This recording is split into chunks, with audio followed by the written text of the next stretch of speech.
Salut à tous, c'est Despie 999, DSPEE 999. Bon, ça doit vous faire un petit peu bizarre de me revoir. Je voulais dans un premier temps là, vous dire que j'ai eu quelques petits soucis personnels assez importants. Donc voilà, j'en resterai là. Certains de mes abonnés étaient un petit peu au courant. Et donc voilà, je reviens avec plaisir vous revoir et vous conter de magnifiques histoires motardes. Donc sur un parole de motard avec un nouvel acolyte. J'en avais un petit peu marre du nain de jardin avec lequel je travaillais avant. Et donc il va arriver. Non, je ne suis pas un nain de jardin. Je ne suis pas un animal. Et ouais, je suis désolé, j'ai rien trouvé d'autre que ce mec-là pour continuer parole de motard. Mais ouais, tous les autres, ils t'envoient chier. Donc, salut mon pote, je suis bien content de recontinuer l'aventure moi, je suis pas tellement content, mais on va le faire quand même. Hein. On va le faire quand même. De toute façon, ni toi ni moi avons trouvé quelqu'un d'autre. Personne ne voulait. Non. Bon, en même temps, j'ai pas cherché non plus. Super sympa. Et moi, je me suis dit, putain, reviens, bordel de merde. Enfin voilà, donc aujourd'hui nous allons un petit peu vous parler, on va vous parler de ce sujet qui nous concerne un peu tous, je pense, c'est l'avenir de la moto, l'avenir de la pratique de la moto, l'avenir de l'environnement de la moto. Vaste sujet. Vaste sujet, avec effectivement des sous-thématiques. Toi comme ça, Lunaris, si je te dis l'avenir de la moto, qu'est-ce qui dans un premier temps te fait réagir ? Merci beaucoup. Allez, je vous souhaite une bonne soirée. Je vais prendre quelqu'un d'autre en effet. Il y a un paysan là-bas qui traite des vaches, là, je pense que... Pardon. Alors, l'avenir de la moto, ouais, c'est difficile parce qu'en fait, j'ai l'impression que d'un côté, on rentre dans une uniformisation un peu de la moto. J'ai de plus en plus l'impression que tout le monde roule avec la même chose et fait la même chose de sa moto. Ou qu'elle se ressemble aussi un peu. Et qu'elle se ressemble aussi un peu toutes. Et d'un autre côté, il y a de plus en plus de motards, mais de plus en plus de motos identiques. C'est un monde un peu dichotomique. Oh là là, attendez. Il a été cherché hier dans une encyclopédie. Il s'est dit, je vais vous impressionner. Voilà, c'est ça. Faut que je le sorte. Et puis l'année prochaine, ce sera pentagruélique. Oh putain, attention. Les ogres. Donc ouais, c'est difficile de voir vraiment dans quel sens le monde global du deux roues de la moto va se diriger. Après, je sais pas si tu as un point plus spécifique que tu veux qu'on aborde. Moi, ce qui m'interpelle comme ça très rapidement, c'est le prix. Les tarifs sont devenus pentagruéliques. Enfin, voilà. Gargantuesques. Voilà, on peut se taper tous les ogres. Voilà, de voir qu'il y a des motos en entrée de gamme qui sont à 10 000 €, c'est plus possible, quoi. De voir qu'une 1300 GS, on est à 1350. C'est 1300 maintenant, c'est 1300. Je crois qu'il y a 1350 qui est prévu, je crois. Peut-être, bon, mais là c'est la 1300. On est à des 30 000 balles, et encore, il n'y a pas nécessairement beaucoup d'options. Si. Bon, à 30 000 balles, tu as quand même pas mal d'options. Enfin, voilà. Faut pas exagérer. Je vais faire mon vieux compte service. 30 000 €, c'est 200 000 francs. Alors je sais, je vais aller me pendre, mais non, mais c'est hallucinant le prix qu'a pu prendre le mec. Et bientôt il va nous faire des conversions en anciens francs. Là, ça va être le bordel. C'est ça. Mais oui, le prix des motos ne fait que grandir. Mais au-delà de ça, moi, c'est même pas vraiment le prix qui me gêne le plus. Parce que si le prix augmentait, mais si la qualité augmentait, c'est en lien. Ou au minimum, si la qualité restait au même niveau. On serait, rien que dans les finitions déjà. On serait déjà pas mal. Tout à fait. Mais moi, ce que je constate, du moins avec la chance que j'ai de tester quand même énormément de machines, que ce soit ancien ou récent, donc ça me permet vraiment de voir la différence. Et bien sur le récent, il y a beaucoup de motos où je vois la qualité, c'est pas ça du tout, quoi. Je sais pas comment ces motos vieilliront, comment elles seront dans 15 ans. Est-ce qu'elles seront d'ailleurs encore là dans 15 ans ? J'ai pas de grosse crainte sur les moteurs. Peu importe la marque, j'ai pas l'impression que les moteurs à chaque fois ce soit le problème. Tu parles de quoi ? De fiabilité, ou de performance. Non. Performance, on a au contraire Oui, sur le haut de gamme, les performances vers l'augmentation des puissances ahurissantes. Voilà, sur le haut de gamme, les puissances deviennent complètement folles. Sur le milieu de gamme, entre de gamme, non, c'est à peu près stable depuis les années 80. Des motos de 200 chevaux, ça devient presque, j'exagère, mais presque commun maintenant. Oui, sur le haut de gamme, oui. Voilà, c'est ça. Mais non, moi, ce qui me gêne, c'est les finitions globales, la qualité perçue qui est vraiment en chute libre. Certains d'entre vous ont peut-être vu maintenant ce qui se vend comme entre de gamme chez Honda, c'est la Hornet 750. Franchement, la qualité perçue, pas fou. Hein. Est-ce qu'on peut parler aussi du vieillissement, des plastiques, des peintures? Tu me parlais de ta Monkey l'autre jour en me disant que tu te rendais compte que déjà, ça commençait à travailler. Oui, après, d'habitude, quand je parle, on se demande si je suis pas contre Yamaha. Là, aujourd'hui, on va se demander si je suis pas contre Honda, vu que la plupart de mes exemples vont malheureusement être chez cette marque. Donc, comme tu le dis, moi, j'ai une Monkey 125 que j'ai achetée quasi neuve. J'ai testé, très drôle. Elle avait 300 km et 3 mois quand je l'ai achetée. Toute neuve, quoi. Donc, elle a fait toute sa vie dans mon garage. Et malheureusement, bien qu'elle soit dans mon garage et non pas dehors à prendre la poussière ou les intempéries, je m'aperçois déjà que quasiment toutes les pièces chromées sont en train de se piquer de rouille. À différents niveaux, hein. La plupart du temps, il faut avouer que c'est de la surface, avec un bon polish, il y a peut-être moyen de rattraper ça. Mais si je compare avec ma précédente moto, donc qui était une Bandit 400, elle aussi, avec beaucoup de pièces chromées, eh bien, la Bandit 400 qui était garée à 1 mètre de la Monkey, donc exactement dans les mêmes conditions, elle ne rouillait pas. Alors qu'elle est bien plus âgée. Elle avait 30 ans, la moto. Donc, on va parler de la qualité des... La qualité des traitements, c'est vraiment en train de se dégrader. Et d'ailleurs, je vois de plus en plus de marques qui renoncent plus ou moins à mettre avec du chrome. Le chrome, maintenant, c'est du chrome plastique. Ou alors, voilà, il n'y a pas vraiment de vrai chromage. Tout à fait. Alors que les prix augmentent, on est bien d'accord. C'est un exemple, et en plus la Monkey donc, est loin d'être donnée. C'est très cher pour ce que... Malheureusement. Excuse-moi. C'est très cher pour une 125. Voilà. C'est très cher. C'est très cher tout court. C'est pas la seule. Oui. Mais et si je dois donner d'autres exemples, malheureusement également de chez Honda, j'ai eu l'occasion de tester la CB 300R, un modèle, vous pouvez aller voir la vidéo sur ma chaîne, hein, qui avait 20 ou 30 000 km, je crois. Elle avait 5 ans, je crois. Et déjà, la finition au niveau des échappements, tout était en train de se rouiller. Alors je sais que c'est une moto qui est utilisée au quotidien, mais quand même. Et c'est marrant parce que ta réflexion, elle me fait penser à quelque chose. C'est des remarques qu'on se faisait il y a 3-4 ans sur les mâches, par exemple, en disant putain, la qualité, les Chinois, c'est vraiment de la... Eh ben, les Japonaises commencent à faire pareil, au niveau des finitions, en tout cas. Même pour redonner un autre exemple de chez Honda, je suis désolé. Alors un procès. La Rebelle 1100. Une moto qui esthétiquement ne me plaît pas du tout, mais que j'ai adoré conduire. C'est une très bonne moto à conduire. Franchement, j'ai trouvé ça très cool, la 1100. Par contre, de nouveau, la finition de l'échappement est déplorable.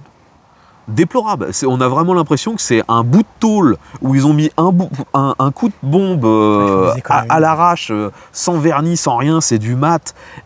C'est à se demander s'il y a vraiment un traitement sur le métal. Ça rouille extrêmement vite. Ouais. Après, bon, là, je vous donne les exemples que j'ai pu constater de vue. Mais je pense que, oui, vous avez très certainement parmi vous plein d'autres exemples d'autres marques à nous donner. J'ai rien de spécial contre Honda, j'en possède plusieurs, j'en achèterai très certainement d'autres dans ma vie. Mais je suis désolé, non, la finition globale, elle est vraiment Donc on pourrait, chute. On pourrait faire un peu ce constat que finalement, les prix augmentent, mais la qualité, en tout cas esthétique, enfin en tout cas de finition baisse à une vitesse pas possible. Est-ce que la puissance démesurée, par exemple, des motos haut de gamme pourrait compenser ce prix-là? Enfin, en tout cas, pourrait justifier cette augmentation de prix, même si les finitions ne sont pas top. Qu'est-ce que tu en penses? C'est difficile à dire, parce que malheureusement, en France du moins, et je sais que dans plein d'autres pays, mais en France, c'est une certitude, le prix, pour beaucoup de gens, est corrélé à la puissance. Si c'est puissant, un levier. Voilà, si c'est puissant, c'est justifié pour plein de gens que ce soit cher. Comme si la moto était un symbole, je vais me permettre de cette expression un peu psychanalytique, un symbole phallique de puissance, donc ça justifie le prix. Plus je paye cher, plus j'ai une moto très forte, très puissante. Mais si je peux donner de nouveau un exemple que j'ai constaté, et pour une fois, ce n'est pas chez Honda, c'est chez BMW. J'ai eu l'occasion de tester la M1000R, donc le roadster le plus puissant, 210 chevaux. Oh la vache. J'ai eu l'occasion de tester la S1000XR, donc un trail de 180 chevaux. Pareil, on en parlera de ça tout à l'heure, les trails qui ont des puissances sportives des années 2000. C'est trail routier extrêmement puissant. Pas possible. Ce sont des machines donc d'une puissance démesurée. Les performances sont là, mais alors par contre, la finition, ne serait-ce qu'un coup de vernis par-dessus les autocollants, ne demandez pas ça chez BMW. Putain. On a le même niveau de finition. Non, on a une moins bonne finition au niveau des peintures que sur un SV des années 2000. Ou que certaines marques chinoises qui ont fait des progrès. Oui. Et pour le coup, ce qui m'énerve le plus, c'est que les gens trouvent ça normal. Une moto à 20, 30 000 balles, il n'y a pas un coup de vernis sur les autocollants, c'est quasi de la peinture brute, normal. Donc est-ce que ça voudrait justement dire que s'ils arrivent à normaliser cette sous-qualité, c'est parce que c'est véritablement compensé par des moteurs de plus en plus puissants? Je sais pas. Là, psychologiquement, faut demander à ceux qui ont les moyens d'acheter ce genre de machine. Actuellement, c'est peut-être tout simplement parce qu'ils ont les moyens et ça s'arrête là. Mais ça ne les dérange pas de balancer 30 000 balles. Mais oui, c'est ça qui m'énerve un peu, c'est que ceux qui sont déjà venus me prêter une moto le savent très bien que je ne garde pas ma langue dans ma poche et que je n'hésite pas à critiquer, même face aux propriétaires. Ta moto, c'est de la merde. C'est sympa de me l'avoir apporté, mais dégage maintenant avec ta merde. Non, peut-être attendre que j'ai filmé la vidéo quand même. On va pas demander aux gens de dégager directement. Non, il rigole. Moi, je n'ai rien contre les propriétaires. Chacun fait ses choix. Et ce que j'adore d'ailleurs, c'est que la plupart des gens qui viennent sont des gens intelligents qui ont parfaitement les arguments pour m'expliquer leur choix. Et j'ai rien à dire face à ça. Mais de nouveau, moi, je ne suis pas là à édulcorer mes goûts. Je dis ce que je pense. Ce que je pense.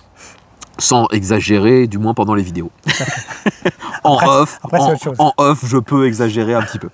Mais néanmoins, donc il y a plein de motos. Là, je prends exemple sur BMW, mais c'est aussi un constat qu'on peut faire sur, je suppose, plein d'autres marques. La finition perçue au niveau des peintures, aussi par exemple chez Triumph, pendant une grande période. Là, je crois qu'ils sont en train d'arrêter, mais ils ont mis quasiment sur l'ensemble de leurs motos des peintures mates qui vieillissent extrêmement mal. Et pourtant, Triumph est connu pour avoir une finition très bonne. Non, pour le coup, c'est toujours assez vrai. Les Triumph, la plupart, ont des très bonnes finitions. Et je reprécise que pour moi, la moto ayant la meilleure finition de toutes celles que j'ai eu l'occasion de tester, c'est la Rocket 3 2,5 litres, magnifique, qui a une finition juste... C'est une cathédrale, cette moto, c'est sublime. Tout est dans le détail, tout est parfait. C'est une moto qui sert à rien, mais elle est magnifique. Exactement, comme 80% des motos qu'on achète. C'est ça. Mais à l'inverse, si vous prenez la gamme des Street Triple, des Speed Triple, et des Tiger. Et de plein d'autres machines qui étaient vendues jusqu'à encore très peu de temps, et peut-être même encore à l'heure actuelle, en finition mate, les peintures mates, elles, vieillissent très mal. Ça supporte pas le frottement, ça supporte pas plein de produits de nettoyage. Soleil, donc ça, on n'y fait pas gaffe, mais parfois on utilise un produit, on se dit ouais c'est bon, mais non, vu qu'il y a très peu de traitement, ça défonce tout. Le soleil. Et en plus, personnellement, ça ne convient pas du tout à mes goûts et je trouve ça dégueulasse. Enfin, je parle de soleil, mais nous, en Normandie, on n'en a pas trop. Mais donc, si, tu vois, il fait parfaitement beau. Là. Ok, d'accord. Moi, je suis mauvaise langue. Ok. Bon, et puis bouge pas trop mon fond vert. Enfin, ouais, les finitions, même sur des motos assez haut de gamme, parfois même un peu prestige, je trouve que globalement, ça ne s'améliore pas. Est-ce qu'on peut aussi peut-être contrebalancer un peu le fait que, alors je sais que c'est minime, mais on a quand même des motos de plus en plus performantes et qui consomment De moins en moins. Qui consomment peu. Moi, je suis halluciné des fois des consommations de motos avec des puissances démesurées qui consomment très peu. Quoi. Alors, je dirais qu'il y a deux facteurs qui peuvent expliquer qu'ils arrivent à avoir des performances pareilles et une conso aussi faible. Déjà, premièrement, la plupart des machines qui dépassent les 200 chevaux, ce sont des 4 cylindres en ligne, donc les 200 chevaux ne sont atteints. T'as dit quoi? 4 cylindres en ligne. 4 cylindres en ligne. Tu peux le répéter? Ou 4 cylindres en V aussi. Ah, mais 4 cylindres. 4 cylindres. Voilà. Donc, ce sont des moteurs qui tournent à très très haut régime lorsque ça délivre la puissance max. Sauf que, vous doutez bien qu'en roulant normalement sur route, on n'est jamais à ces rythmes-là. On est extrêmement rarement à haut régime parce que sinon, de toute façon, on se retrouve à des vitesses folles. On serait extrêmement souvent à la police. Au moment où on tourne cette vidéo, j'ai pas encore sorti le test du dernier CBR 1000 RR Fireblade SP. Il n'y a pas d'autres trucs encore derrière? Je l'ai dit un peu vite. Mais la moto prend 180 en première. Oh putain. Déjà à l'époque 120, 140 en première, c'était monstrueux. Elle prend 180 en première. On est largement au-dessus des 200 en deuxième. Donc, à moins de rester en première, deuxième et d'être à rouler comme un sauvage, où là, oui, très certainement que la consommation va s'envoler. Exactement. Mais si on reste à un rythme légal, on est tout le temps à bas régime, voire mi-régime, donc forcément, on consomme peu. Et puis ils sont optimisés aussi, les moteurs. Mais bien sûr. De toute façon. Et pour aussi donner un autre exemple d'une architecture moteur totalement différente, j'ai la personne qui m'avait ramené la BMW GS 1250 Aventure HP. 0,3. Plus. Enfin, la grosse, le très très gros trail de chez BM, eh bien, il me disait que son record, en roulant cool, était en dessous des 4 litres. Oh la vache, sur un 1250. Sur un 1250 qui pèse pas loin de 300 kg tout équipé. Incroyable. Plus lui dessus. Incroyable. Donc, après, bien sûr, il me disait, si tu commences à sticoter l'accélérateur, oui, tu vas monter à 7, 8 litres si tu roules comme un sauvage. Mais en roulant cool, avec le couple du moteur à bas régime, on peut même tomber en éco-conduite à moins de 4 litres. C'est incroyable. Donc, y a ça aussi. Qui peut peser aussi un petit peu, mine de rien. En tout cas, sur une fiche technique. Bien sûr. On ne sera pas, évidemment, sur ce chiffre-là nécessairement, mais ça peut être... ça peut compenser le prix en se disant, alors même si c'est infime, mais je vais aussi récupérer un peu de sous sur la consommation. Oui, bon après, mettre 15 000 € pour gagner 2 litres au 100, ça me paraît moyennement justifiable. Oui, mais c'est ce qu'ils vont argumenter des fois, tu sais, pour que la femme soit d'accord. Je sais bien. Mais chérie, elle consomme moins. Ah, ok, c'est bon. Ok. Donc on parle effectivement d'augmentation de prix avec des justifications plus ou moins argumentées. Qu'est-ce que tu penses du style, des designs des motos actuelles, de l'évolution des tronches de nos motos? Je dirais qu'il y a de plus en plus 2 écoles. Il y a les motos vraiment avec un look futuriste, robot. Robot insectoïde aussi. Oh là là, c'est flippant. Certains, oui. Et à l'inverse, il y a le néo-rétro. Et maintenant, le néo-rétro... Qui coûte une blinde aussi. Le néo-rétro qui coûte une blinde, sans réelle raison. Parce que maintenant, l'avantage du néo-rétro par rapport à il y a quelques années où c'était vraiment des motos rétro, que ce soit dans leur architecture, dans leur performance, dans leur look, dans leur équipement, maintenant il y a tout. On peut avoir du néo-rétro vraiment hyper perf. Ouais, c'est vrai. On peut avoir du néo-rétro en sportive, en trail, en roadster. Tu en as testé une néo-rétro sportive il n'y a pas longtemps? La blanche et rouge, là, c'était une... Oui, la XSR 900 GP. Très très belle. Qu'est-ce qu'elle est belle. Qui reprend un peu les codes des années 80. Magnifique. Donc oui, ça c'est clairement du néo-rétro, parce que sinon, techniquement, il n'y a absolument rien de rétro. C'est clairement une moto moderne. C'est ça. Mais maintenant, voilà, il y a vraiment 2 écoles, quoi. Il y a le côté futuriste ou On a robot. Plus l'entre-deux. Des motos un peu entre les deux, comme tu le dis. Le trail, justement. Ça serait plutôt des machines qui avaient un look futuriste, mais qui n'ont pas évolué comme un Z. Tu prends un Z très démodé, je trouve, maintenant. Tu prends un Z900, même s'ils ont quand même fait un peu évoluer le look au fil des années. Je trouve que prendre un Z1000 d'il y a 10 ou 15 ans est limite mieux en termes de style. Ça reste d'excellentes motos et je suis toujours le premier à défendre la Z en termes techniques, à conduire, surtout quand vous êtes petit comme moi, c'est un bonheur. Mais le Z900, on n'est pas sur la moto, on est dans la moto. C'est à conduire, c'est une ballerine, enfin ça virevolte, c'est génial.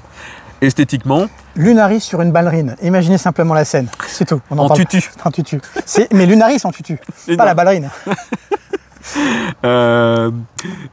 Donc, justement, pour de nouveau prouver qu'il y a bien deux écoles, la même moto, si on reprend la Z900, est toujours vendue en Z900 normale, et il y a la Z900 RS qui, elle, a le look d'un Zephyr ou d'une Z1000 des années 70. La Z900 des années 70, la Z900, la Z1 900, voilà. C'est ça. Donc, la fameuse Bordeaux et noir, là, donc ils ont aussi décliné en vert et jaune aussi. Voilà, il y a une noire et or aussi. Et il y a la verte version sport, enfin tu sais, carénée. Et dans la même gamme chez Kawasaki, il y a la même déclinaison entre la Z650, elle est très belle. Oui, c'est ça, Z650, et la Néo Rétro Z650 très jolie. RS. Et comme tu le disais, il y a une espèce de Néo Rétro taxe, vu que les versions Néo Rétro coûtent beaucoup plus cher que les versions normales. Un changement de carénage, parce que c'est la même motorisation. Et là, tu augmentes de quoi, 20-30% le prix quasiment. De mémoire, il y a peut-être 1500, 2000, voire 3000 euros. Ça peut faire du 20-30%, c'est ça. C'est beaucoup plus cher, et c'est d'ailleurs ce qui m'ennuie avec, par exemple, la Z900 RS, qui est une moto que j'ai adorée lorsque je l'ai testée, mais le tarif n'est pour moi pas vraiment justifié. Enfin, pas justifié par rapport au prix de la Z900, mais si on essaie de le justifier par rapport aux concurrentes en néo-rétro, bah là, il n'y a plus de problème, parce que les autres néo-rétro des autres marques sont elles aussi hors de prix. Et que ce soit chez Triumph, BM ou d'autres. Tout à fait. En tout cas, pour en revenir au design, donc... les abonnés qui suivent ma chaîne, évidemment, vous savez que moi, je suis beaucoup plus attiré par les motos un petit peu vintage, on va dire, des années 70-80. On m'apprend quelque chose. Au niveau du look. Et moi, certaines motos, alors après, attention, je respecte le goût de chacun, mais moi, j'ai aussi le droit de... De dire que c'est de la merde. Non, d'exprimer mon goût. Mais si, il faut avoir le droit de dire que c'est de la merde. C'est merdeux, mais c'est pas de la merde. Non, c'est pas vrai. C'est merdique. Voilà, merdiqueux. J'ai beaucoup de mal avec ces motos très futuristes à la tête de robot. La MT-07, MT-09, MT-10, les derniers modèles, pour moi, c'est des, comment on appelle ça, le dessin animé, des Transformers. Il y a des motos qui ressemblent à des insectes. Alors après, voilà, il y en a pour qui ça plaît, tant mieux. Moi, j'ai un mal fou. Voilà, et ces motos-là, alors c'est pour ça que moi, je m'y retrouve un peu, finalement, dans le look des néo-rétro, mais à ce prix-là, non. Donc c'est pour ça que moi je retourne sur du l'Inazuma, sur du XJR 1300 parce que je retrouve ce qui pour moi fait moto. C'est surtout que les motos que tu affectionnes en fait, à l'époque où c'était encore en vente, c'était pas des motos qui étaient hors de prix. Elles n'étaient pas données, mais elles n'étaient pas hors de prix. Et encore à l'époque dans ce segment-là, vous pouviez avoir genre un Bandit 1200. Un Bandit 1200, c'était très abordable. C'était un rapport prix-prestation qui était quasi imbattable, même à l'époque où c'était vendu neuf. Tout à fait. Et très fiable en plus. Très très fiable. Et ça, c'est des motos pour le coup qui n'existent plus. Ouais. Des grosses cylindrées vraiment abordables. On revient sur le prix. Mais les dernières, c'est les 1200 Bandits, c'est le G6 1400, c'est la XJR 1300, c'est la CB 1300. Alors, toute cette gamme-là n'existe plus. La dernière qui a été en vente, c'est la CB 1100. Oui, en néo-rétro. Et la... Comment ça s'appelait que tu avais testé avec un look super sympa, une Honda aussi En néo-rétro? Ouais, un peu comme la CB 1000, comme la CB 1100, qui avait un nom particulier. La Bad Seed. La Bad Seed, très jolie moto. La Bad Seed, c'est une CB 1100, c'était une édition limitée. Je me demande même si elle n'a pas d'ailleurs été vendue que en France. Je sais plus. Mais à l'époque, pour faire un petit parallèle sur la CB 1100, c'est une moto qui s'est très mal vendue en France. Donc à la fin, ils étaient un peu obligés de créer des finitions spéciales pour écouler les stocks. C'est ça. Ah ok. Donc ils auraient habillé finalement des CB 1100 potentiellement. Okay. C'est ça. Enfin voilà, ce que je veux dire par là, c'est que moi, c'est ces motos-là qui me font kiffer. Et actuellement... Actuellement, les seuls qui restent sont très chers, comme la Z900 RS, qui est une très très bonne moto. Mais on est sur des cylindrées un peu moins fortes. Enfin, on est sur du moins de 1000, alors qu'on avait du 1002, 1100, 1002, 1003, 1004.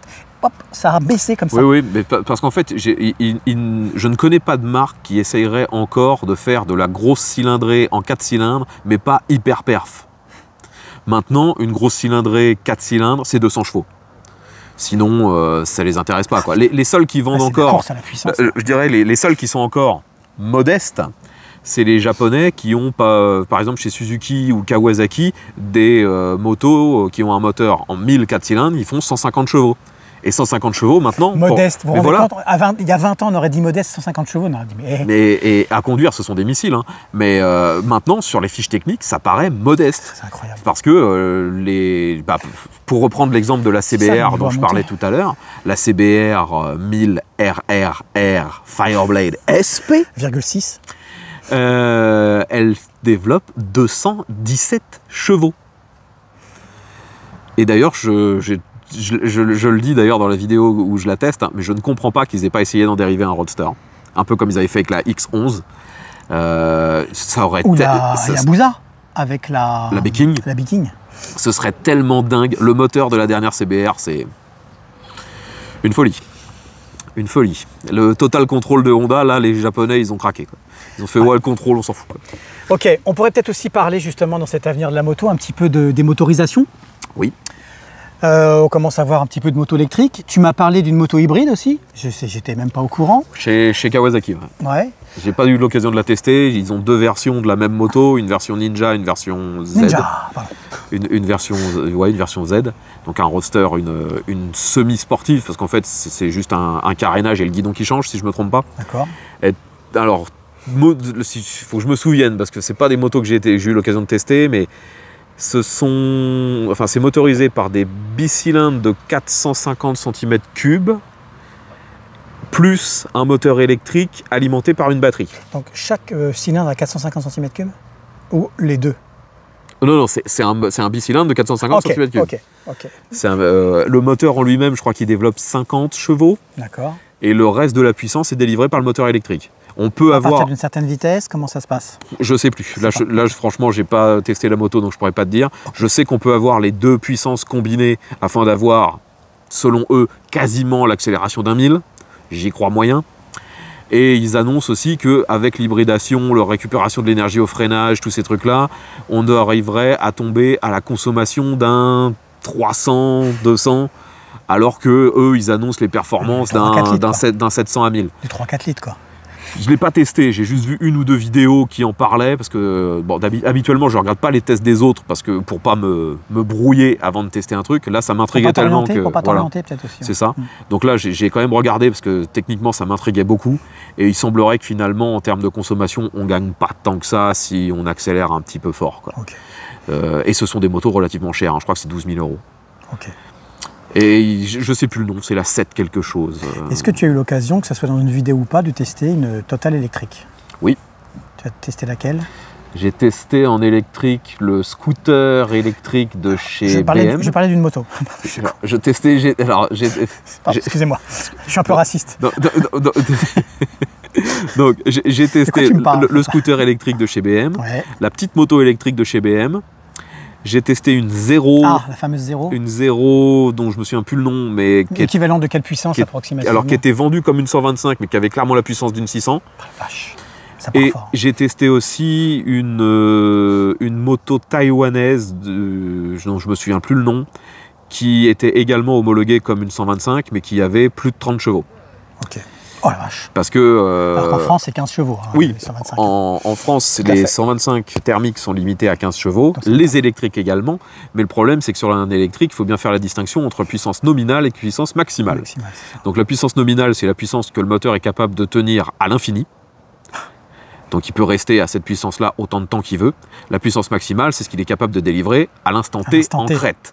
Et un moteur électrique donc, de ce genre-là, si on accélère à fond, 30 chevaux, qui ne pourra pas tenir pendant plus de quelques minutes. Ça fait une accélération mais ça te fait une accélération clairement... C'est on-off. Hein, voilà, c'est clairement équivalent à au moins 400 cm3, alors que c'est homologué comme une 125 et que ça pèse plus de 200 kg. Ouais. Et j'ai cru comprendre qu'il y a des zéros qui ont l'équivalent de puissance de 1000 cm3 en sportif, quoi. Donc ils doivent arracher comme ça. Le problème, non, la caractéristique de l'électrique en moto comme en voiture, c'est le couple. Il y a énormément de couples. Après, l'énorme problème pour tous les véhicules électriques, c'est l'autonomie. On le connaît. L'auto quoi? L'autonomie. Ok, je sais pas ce que ça veut dire. Si vous avez vu le test du scooter BMW qui coûte, je le rappelle, entre 13 et 15 000, il a 100 km d'autonomie. En roulant à 22 km/h? Non, en roulant normalement, mais 100 km d'autonomie. Et la petite moto, qui pareil est vendue soit en équivalent 50, soit en équivalent 125. Moi, je l'avais testé en équivalent 125. eh bien, elle a théoriquement 80-90 km d'autonomie. Et quand j'ai fait la vidéo, j'ai bien vu que en fait, c'était plutôt 50-60. Ça fait quand même presque la moitié. Et tout en sachant que derrière, il y a minimum 4-5 heures de recharge.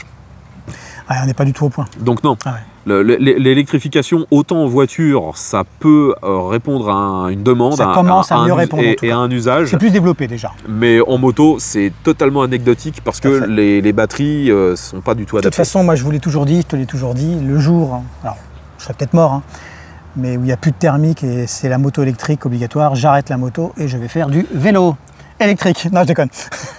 Je pense que tu pourrais changer d'avis en testant une, mais parce que à conduire, franchement, c'est agréable. Je pense que oui. C'est agréable. C'est plus sur une question philosophique. Mais en fait, le plus désagréable sur une moto électrique, c'est déjà le chèque qu'on doit être obligé de faire quand on l'achète parce que c'est hors de prix. Même si avec certaines aides gouvernementales, ça peut faire un peu moins mal, mais ça fait quand même très très mal. Mais non, le problème, c'est la psychose de l'autonomie.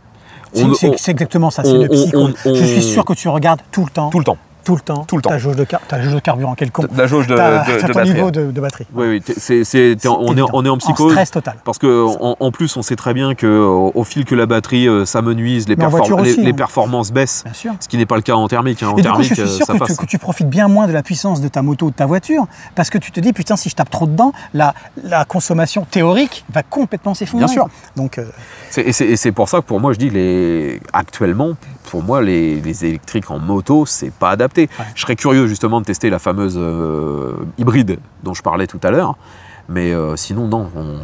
En thermique, c'est pas, enfin, remplacer le thermique par de l'électrique en moto, pour moi, c'est pas adapté du tout. En tout cas, malheureusement, comme on parlait de l'avenir de la moto, faut croire que alors il y a effectivement un décalage assez important par rapport à l'évolution de la voiture, mais tout porte à croire qu'on finira par y arriver aussi, de toute façon. Moi, en fait, je me demande si on va pas finir par, un peu comme en voiture actuellement, avec les SUV hybrides qui deviennent presque la norme, à avoir une espèce de compromis, des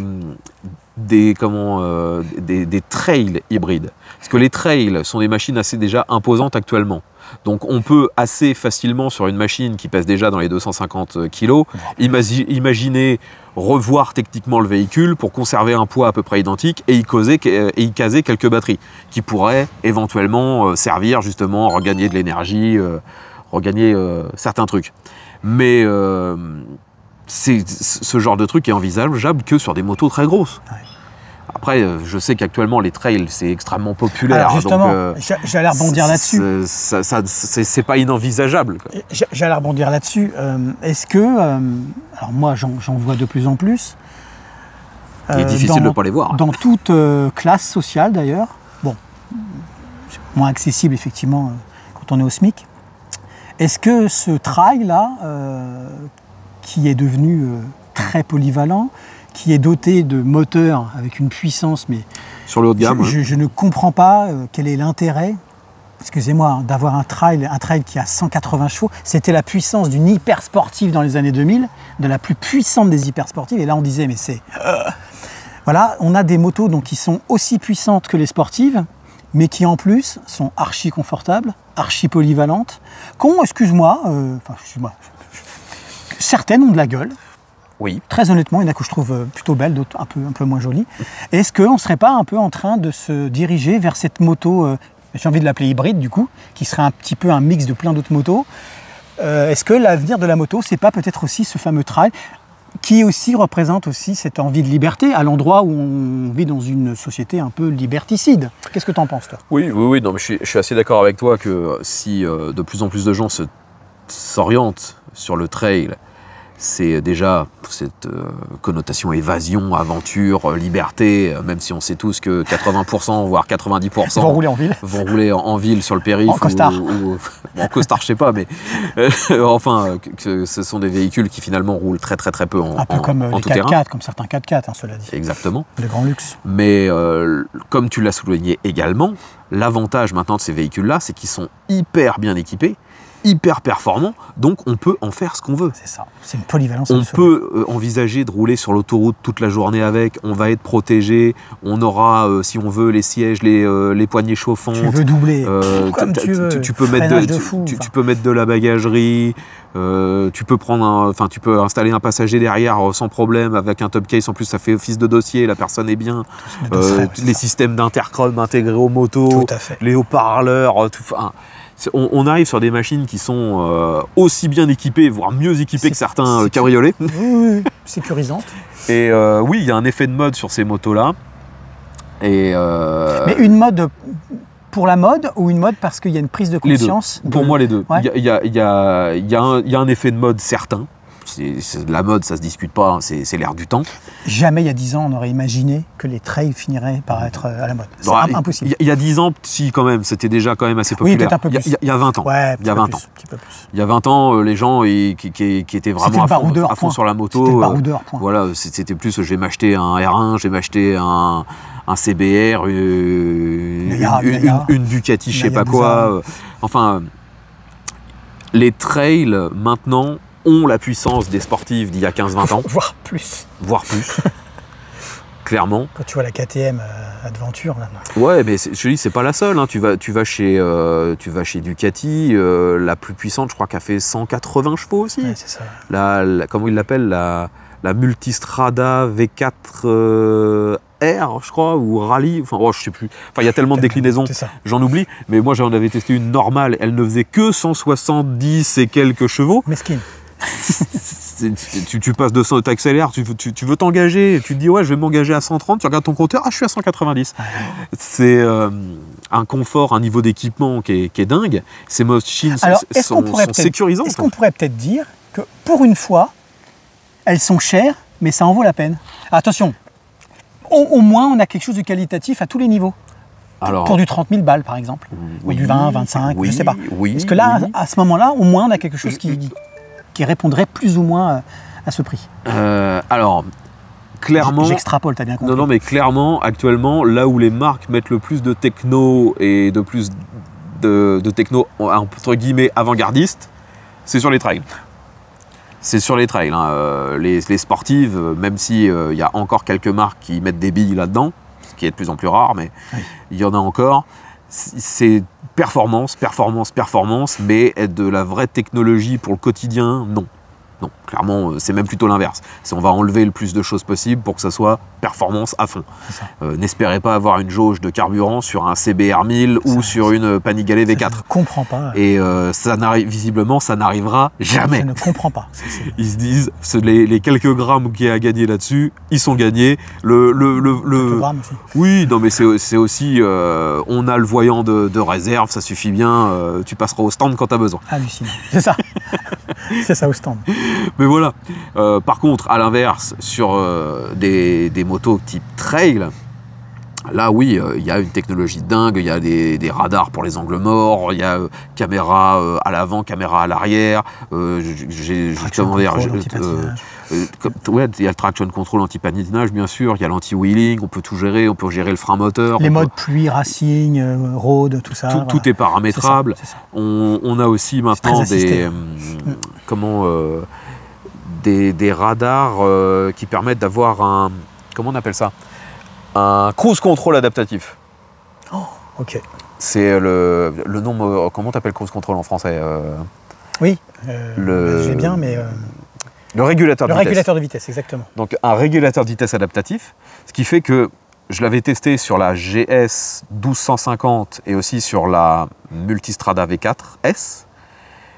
On choisit la distance à laquelle on veut rester du véhicule qui nous précède. Et si le véhicule devant ralentit, la moto ralentit toute seule. C'est incroyable. Et j'avais déjà essayé, la moto va jusqu'à l'arrêt. C'est flippant. Si l'autre s'arrête, elle va s'arrêter aussi. C'est flippant. Et mais c'est ça peut être violent. Non. Après, je pense. Si la voiture pilait devant toi. J'ai pas essayé de me mettre dans une situation de merde non plus, vu que la moto coûtait dans les 35 000 €. et que je me donne comme point d'honneur de rendre mes motos en bon état. Sauf une fois dans un rond-point où je n'y pouvais rien. Ou un tracteur, machin, la voiture arrive, boum, la BM elle saute. La vidéo est en ligne de toute façon à ceux qui ne voient pas de quoi on parle. Mais donc oui, il y a des technologies maintenant sur les trails qui sont vraiment super avancées. On a des écrans, par exemple chez BMW, ce sont des tablettes, elles sont géniales. C'est des TFT de 50 000 pouces. Mais est-ce que ça justifie réellement la surenchère au niveau tarif? Je pense surtout qu'il y a de plus en plus de marge. De toute façon, le haut de gamme est toujours là où il y a le plus de marge. Bien sûr, bien sûr. Mais au fil du temps, on voit que ces technologies-là sont plus ou moins implantées dans des véhicules moins prestigieux. Mais le trail actuellement, non, c'est le véhicule qui est bon à tout faire. Et malheureusement, je vois pas les autres segments revenir sur le trail parce qu'ils auraient quasiment aucun autre argument à part l'esthétique à faire valoir. Personne va choisir un roadster pour la protection, ça n'a aucun sens. Personne ne va prendre une sportive pour le quotidien. Personne ne va prendre une sportive ou un roadster pour des bagages. C'est très segmenté. Donc, alors que le trail va peut-être est capable de réunir tout ça. C'est vrai. Et malheureusement pour moi, malheureusement ou heureusement, tout dépend de quel point de vue on se met, mais le seul énorme défaut des trails, c'est l'esthétique. Il y en a des jolis, mais une fois de plus, c'est subjectif. Après, je pense aussi qu'il y en a beaucoup qui réussissent à se convaincre eux-mêmes qu'après avoir claqué 30 000 €, la moto était forcément belle. C'est ça. Mais non, pour moi, le seul gros problème, c'est l'esthétique et l'accessibilité aux plus petits. J'allais le dire, je suis un peu plus grand que toi, mais je ne suis pas si plus grand que toi. Moi, je fais 1m76, je ne suis pas très grand. Je suis déjà monté sur des trails, je suis pas à l'aise. Je suis pas à l'aise que mes deux pieds touchent à peine par terre et sur une côte, un arrêt, un feu rouge, je me sens pas à l'aise. Il suffit que je pose un seul pied, parce que je peux pas poser deux pieds donc à plat sur des gravillons quelque chose, je me ramasse la gueule. C'est le truc qui fait que... Alors, j'ai cru comprendre aussi qu'il y avait des systèmes avec des selles qui pouvaient complètement se rabaisser, mais il y a une limite. Un trail reste un trail, il faut qu'il reste haut pour évidemment passer pour faire des franchissements, tout à fait. Et du coup, je voulais un petit peu en revenir à ça. Si on parle de l'avenir de la moto, moi ce qui m'embête un peu, alors c'est peut-être ma philosophie de vieux con, hein, mais tu me connais,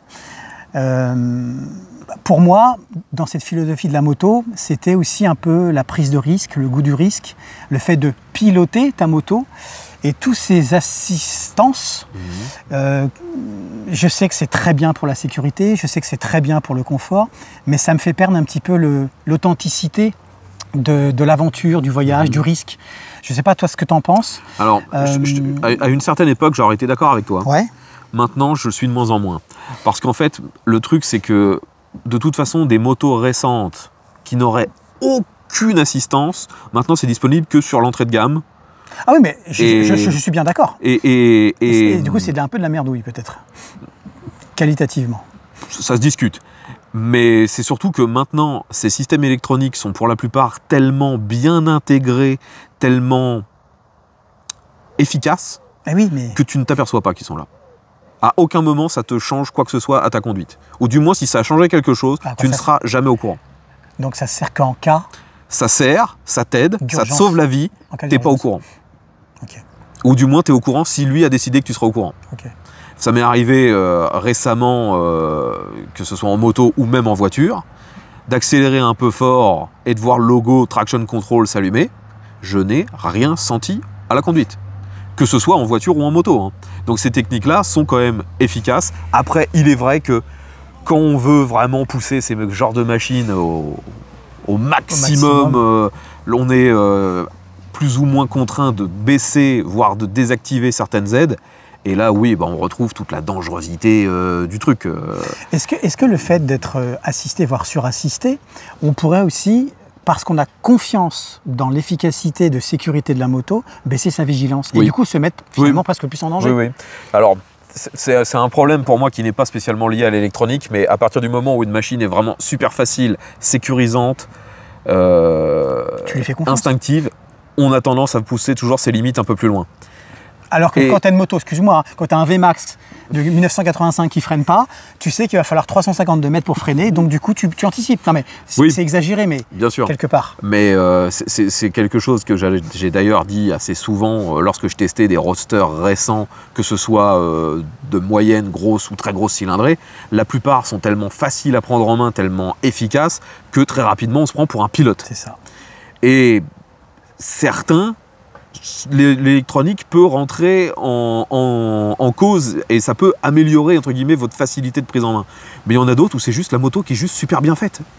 C'est pas l'électronique qui vous aide, c'est juste que les suspensions, le freinage, tout est hyper bien fait, c'est maniable. Mais de nouveau, repousser ses limites sur la route, c'est prendre le risque à un moment ou un autre de se vautrer. Hein. C'est ça. Et j'ai peur justement que quand on repousse trop ses limites avec des missiles comme ça, c'est que le jour où ça ne passera pas, c'est qu'on soit à une vitesse qui ne permette pas de survivre. Ok. Pour aller encore plus loin dans le futur, tu as vu ces fameux essais de la Yamaha qui roulerait toute seule. Oui. Bon, c'est pas très au point encore. J'ai vu que BMW travaille sur un... Alors, tu sais que tu as ce qu'on appelle l'assiette de la moto, que tu mets un réglage et que si tu dépasses, par exemple, je sais pas moi, 50 degrés, il y aurait des rétrofusées. Je sais pas si tu as vu ce projet-là chez BMW, non, pas vu, non. Un rétrofusée qui ferait que ta moto se remettrait dans l'axe. Tu ne pourrais plus tomber. Enfin voilà, on arrive dans des situations où... c'est très sécurisant, super, mais pour moi, la moto, c'est aussi ça, c'est la prise de risque. C'est aussi prendre une part de risque, oui. C'est ce qui fait le charme aussi, tu vois. Bon, après, un compromis peut-être. La limite, de toute façon, c'est toujours une limite financière. Hein. Est-ce que les gens seront prêts à payer genre 10, 15, 20, 30 000 euros de plus ? Il y aura toujours des gens qui pourront le faire. Bien sûr, mais imaginons que je te propose la même moto où tu es sûr à 100% que tu n'auras jamais d'accident mortel avec, mais si je te la vends 4 fois le prix, est-ce que tu la prends ? Je suis pas convaincu. Hein. Je suis pas convaincu. Moi, je me souviens. Comme on dit, la sécurité n'a pas de prix. Moi, je pense qu'il y a des gens qui seraient capables de mettre les sous. Oui, mais je pense que ce serait vraiment une minorité. Oui. Et parce que là, en plus, j'ai pris un exemple extrême avec un tarif complètement prohibitif. Mais souvenez-vous qu'il n'y a pas si longtemps que ça, l'ABS n'était pas obligatoire. C'était en option. Et la plupart du temps, les gens n'en voulaient pas. Pas parce que c'était une technologie qui marchait pas, parce que l'ABS fonctionne très bien depuis quasiment sa conception dans les années 80. Mais c'est juste parce que c'était 500 balles de plus. Voire, c'est ça. 500 balles de plus, c'est obligatoire. Maintenant, c'est obligatoire, donc ça fait partie nécessairement de l'augmentation des prix aussi. Et du coup, on se le prend. Oui, sauf que là où il nous entre guillemets, baise, c'est qu'avant, ok, on pouvait se dire que c'était quand même un coût parce qu'il fallait une chaîne d'assemblage spécifique. C'est bon. Ok, maintenant c'est uniformisé, c'est sur toutes les motos et en plus ils achètent les dispositifs à la pelle, donc forcément ils les achètent beaucoup moins cher qu'avant. Donc c'est là aussi où ils se font la marge, évidemment. J'avais vu un article, je ne sais plus où, malheureusement, c'était il y a déjà longtemps, où ils expliquaient que maintenant Bosch fait des blocs ABS extrêmement petits et le système entier d'ABS, coût pour une usine, je ne parle pas coût pour nous en tant que particuliers, coût pour une usine, il y en avait pour 50 €. Putain. Et ça me paraît logique. Alors que sur la facture, ça va alors que sur la facture, ils nous facturent quasiment 500 balles de plus. Ouais, c'est ça. Donc, tu as déjà freiné assez violemment avec une moto avec un ABS. Oui. C'est impressionnant quand même. Hein. Oui. Moi, ça me fait flipper. Hein. Oui, mais je peux t'assurer que j'ai préféré largement ça à freiner très fort sans l'ABS. Parce que ça, j'ai déjà fait aussi. Mais je trouve ça plus violent que la voiture, tu vois. C'est impressionnant. Parce que j'ai déjà fait aussi freiner très très fort de la roue avant puis me foutre la gueule par terre. J'ai déjà fait. Je conseille pas. Je conseille l'ABS. Tout à fait. Est-ce que tu aurais d'autres choses à dire par rapport à l'avenir de la moto ou est-ce qu'on a à peu près fait le tour? Non, je pense qu'on a fait le tour. Pour toi, tout de suite là, positif ou négatif? Positif ou négatif Allez, ou en pourcentage? Allez, si tu... 51, 49... ce serait quoi? Je pense pas que ce serait ni positif ni négatif. Je pense voilà un mec de gauche, un centriste. Les gens qui servent à rien. Monsieur, on est en Normandie, donc tête bain non.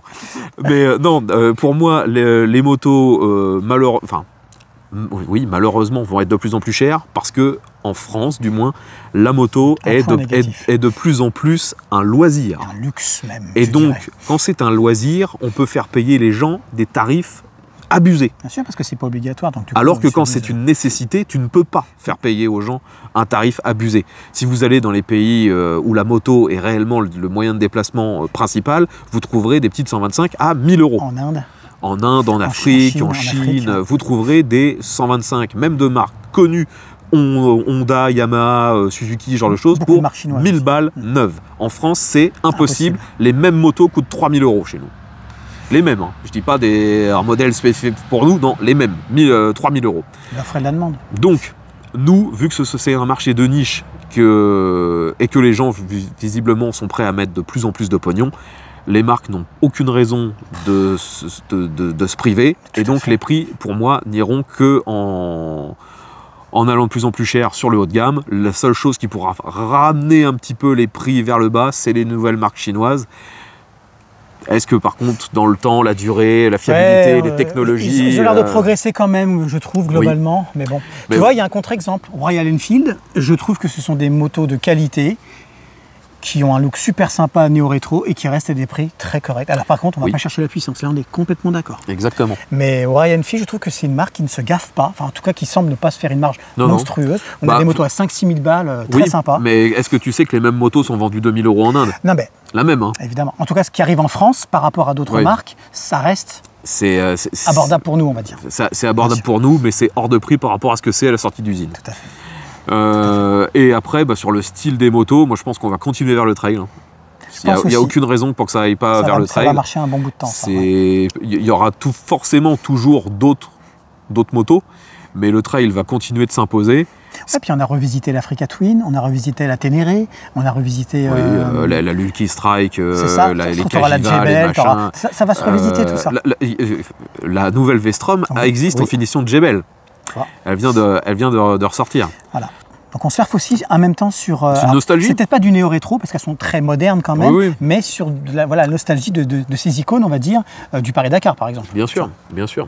Chose qui n'est plus possible actuellement, vu que les motos du Paris-Dakar n'ont absolument rien à voir avec une moto de route. Et ça roule plus à Dakar, ça roule en Amérique du Sud. En Amérique du Sud, Dakar, ou alors la dernière fois c'était... en Arabie Saoudite. D'accord, ah super, la prochaine fois ça sera au Groenland. Okay. Pourquoi pas. Enfin, après, moi, là où j'ai une grosse interrogation, c'est sur les motorisations. Est-ce qu'on va continuer à avoir un panel comme on a actuellement, du monocylindre jusqu'au 6 cylindres ou est-ce que... Parce que là, on a quand même une grosse uniformisation vers le bicylindre en ligne. C'est vrai. Donc pour l'instant, je dirais que le cœur de gamme, toutes les moyennes cylindrées, c'est du bicylindre en ligne. C'est vrai. Il y a quelques tentatives là pour ressortir du 4 cylindres, même si visiblement la clientèle n'est pas forcément là. Triomphe reste encore un peu sur son 3 cylindres. Triomphe reste sur son 3 cylindres. Les 6 cylindres, c'est anecdotique. Il n'y a que des très grosses machines. Il n'y a que chez Honda et BM qui a du 6 cylindres. C'est ça. Et puis, des grosses motos de voyage. Et puis le monocylindre, malheureusement, ça devient de plus en plus moribond. Il n'y a plus que KTM. Moribond, mot non utilisé depuis 1650 avant Jésus-Christ. Vous l'aurez noté. Avant Jésus-Christ. Moribond. Donc Jésus-Christ parlait couramment français. Eh oui. D'ailleurs, nous avons un descendant de Jésus-Christ. Voilà. Les monocylindres, à mon grand désarroi, c'est de... Désarroi. Mais merde, un peu de vocabulaire. Je sais. Il y a de moins en moins de monocylindres. Il n'y a plus que KTM qui en fait encore à 1 sur leur supermotard. Là, c'était les supermotards en fait, les monocylindres. Là, il y a Ducati qui en a un qui vient de sortir sur leur supermotard. Mais ça devient de plus en plus rare. Mais la mode du supermotard, ça s'est aussi cassé la gueule. Hein. Je me rappelle dans les années 90-2000, c'était vraiment la grande mode. Moi, ce qui me dépite. Comme Brad dépite. Brad dépite. Ce qui me dépite sur les supermotards, c'est qu'actuellement, il n'y a plus que du haut de gamme ou du très haut de gamme. Il n'y a pas de supermotard moyen ou petite cylindrée, à part bien sûr ceux qui vont trouver une marque que personne ne connaît, qui vend un modèle, mais sur les marques populaires, il n'y a plus de monocylindre, il n'y a plus de supermotard. Il n'y a plus rien, quoi. C'est vraiment dommage. Parce que maintenant, si vous voulez un supermotard, le ticket d'entrée, c'est quoi? C'est 11 000 12 000 €. Donc moi qui rêvais depuis que KTM a sorti la Duke 390, qui sorte une SMC 390, ce qui pour moi aurait été logique, une machine native A2, fiable, performante, juste ce qu'il faut, parce que je rappelle que ce moteur prend quand même 170 km/h. Mais non, ça fait maintenant plus de 10 ans que la moto est sortie, il y a eu je sais pas combien de déclinaisons, mais la déclinaison super motard, toujours pas. Et ça m'ennuie vraiment. Ouais. Mais bon. Ouais, ok. En tout cas, on peut effectivement se poser la question sur une... C'était les premiers mots que tu as exprimés au début de la vidéo, sur une forme d'uniformisation quand même progressive de la moto, de l'utilisation de la moto, du design de la moto. Le trail, parce que le trail de la motorisation de la moto. Parce que le trail est capable globalement de tout faire. Avec un bicylindre en ligne, on est globalement... J'allais sur le bon coin voir les trails, je reviens. Non, mais c'est vrai. Aussi, pourquoi il y a de plus en plus de bicylindres en ligne? Parce que c'est un moteur qui est super polyvalent. On peut rouler à bas régime, on peut monter, avoir un peu de patate. C'est pas extrême du tout, c'est polyvalent. On est dans un monde consensuel et chiant. Voilà, c'est ça l'avenir. Consensuel et chiant. Et dans consensuel, il y a... Il y a sensuel.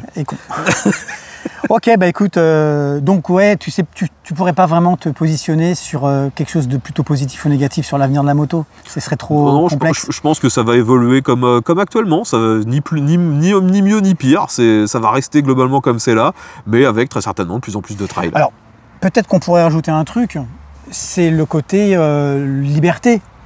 La moto a été très très longtemps un véritable symbole de liberté et voilà, entre le contrôle technique, on en parle dans la vidéo sur ta chaîne juste avant, certaines places qui deviennent payantes dans certaines villes, les fameuses méduses qui prennent comment dire, le son de vos motos. Enfin voilà, on a l'impression que la moto devient aussi un nouvel outil pour aller nous casser les pieds, pour aller chercher du fric, pour nous empêcher d'être libres.